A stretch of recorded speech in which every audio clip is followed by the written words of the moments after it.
All right. There's one thing that I wanted to address, and this is something that when I used to watch a lot of social media, this idea was very, very popular at the time. I'm not too sure if it's popular right now, but I'll still say it. The idea of a Sigma mindset, being a lone wolf. In this like biological social hierarchy of something, you've obviously got the alpha at the top, and then you've got Sigma like next to it, and they're interchangeable. And the idea of being a Sigma is like not to be dependent on others, be a lone wolf, isolate yourself, and you know, just be like a Chad, but don't depend on others. You could be like the one man army or something like that. And to be honest, I understand the bits of pieces of this, but I think people really, really don't understand what they get themselves into in this. And they just forget this very, very big detail. You do know what happens to lone wolves, right? Lone wolves die. Lone wolves either die or return back to the pack. They do not survive long. The reason why wolves even got evolved to a point socially and behaviorally to a point where they hunt in packs is because it maximizes the chances of them catching a prey and surviving, and to deal with other predators that might want to eat that wolf. Now, as a lone wolf, you'll find it very, very hard to do certain things. You'll find, for instance, for actual wolves, it'll be to find prey, and let's say for people who call themselves lone wolves, you will see that it's very, very hard to do certain things, and things that you would normally have done with help of others, you'll have to do it yourself, and it is time consuming. It's even more difficult than it needs to be, and overall, you have high chances of failure and recurring failure. And a thing that you need to know about is the idea of pack mentality. Now, I think I know most of you actually have heard this saying. Sorry, sorry. I think you guys know this saying of life's a competition. I think a lot of people that you see, especially now, they're saying life's a competition. Sorry, I've got a very, very itchy knee today as well. And yes, it is a competition. I can agree. Life is a competition. However, it is not the same competition as you see on, like, let's say brother, a big brother or something, whatever. Okay, where every single person is your enemy and your competitor, and you have to outbeat them. Life is a unique competition, and that's what makes life life. That this competition relies on you to make a pack, and that whole pack essentially, and the whole tribe essentially, that has to go up, and you are not enemies of each other, rather you're allies, you're comrades of each other. Okay, that's what makes life so unique. And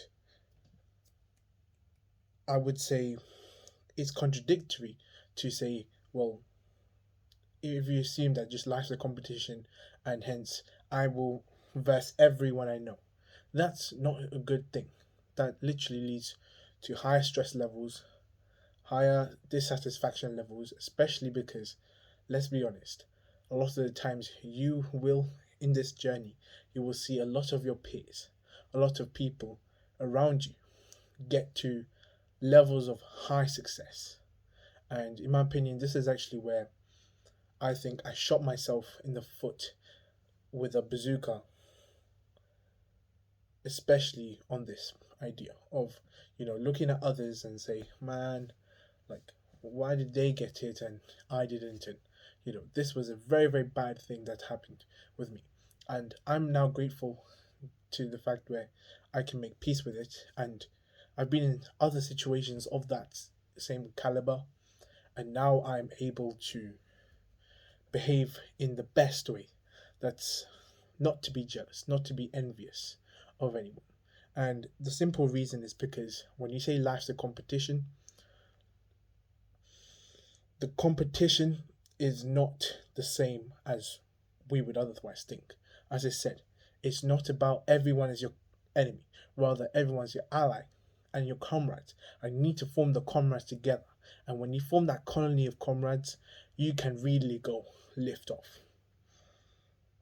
And so, what I say is that, well, when you see a lot of people who are winning, right? Firstly, don't compare yourself to them. Don't compare yourself to others. This is something I did. I regret it. I don't hold regrets actually. So I do say it's a really big problem that I had. And now, I learned it the hard way. Please don't learn it the way I did. Just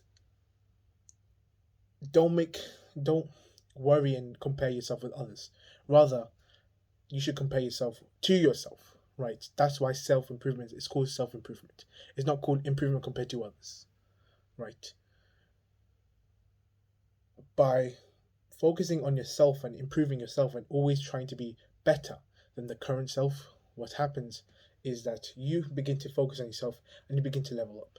Inadvertently, you will see that other people might not do the same, or they might do the same, but they might not do it as much energy, with as much energy as you might have.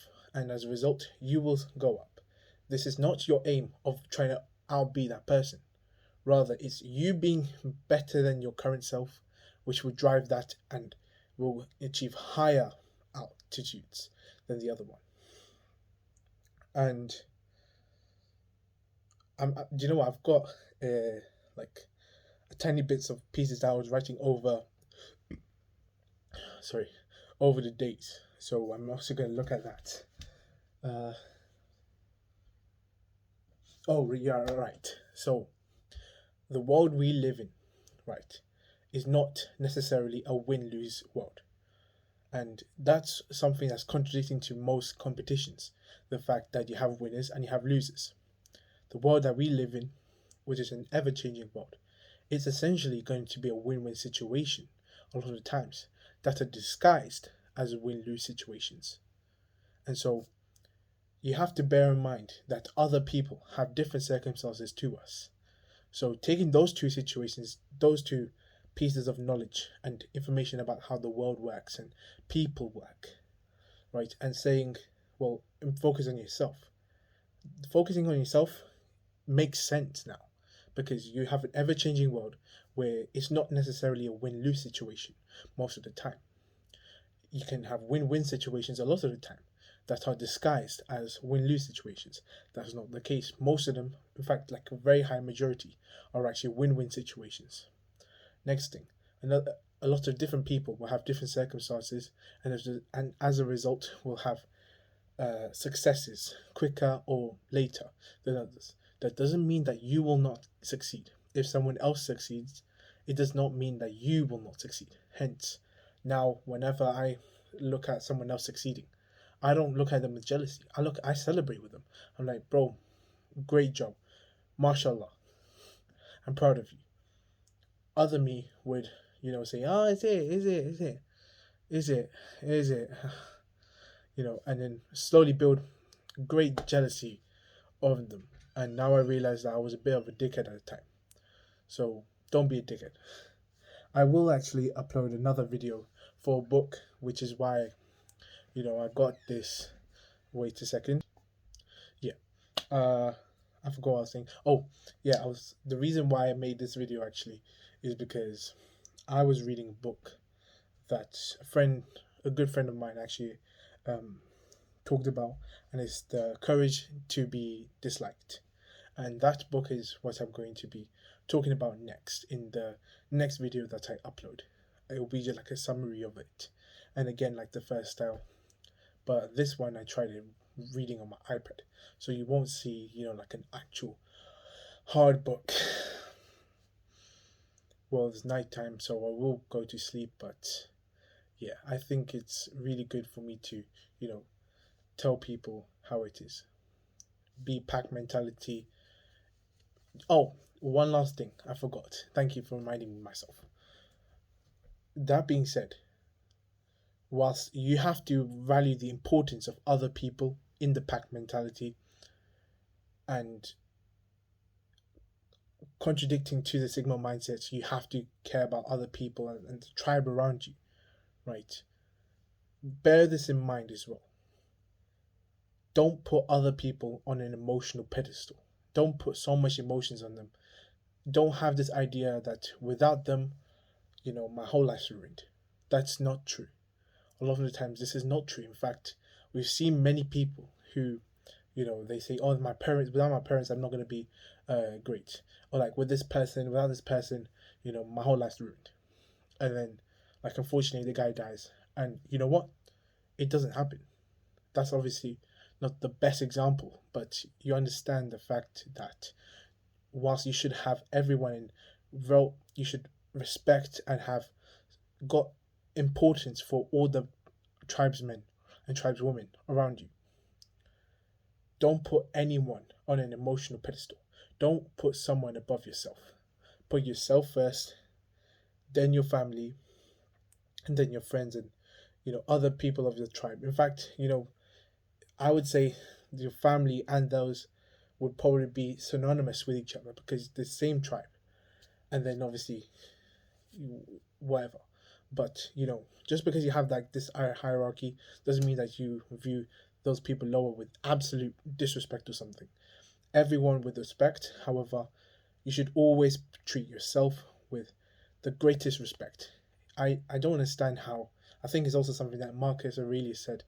For the life of me, I couldn't understand how people love themselves more than others, yet they also criticize themselves more than others do. And they hate themselves more than others do.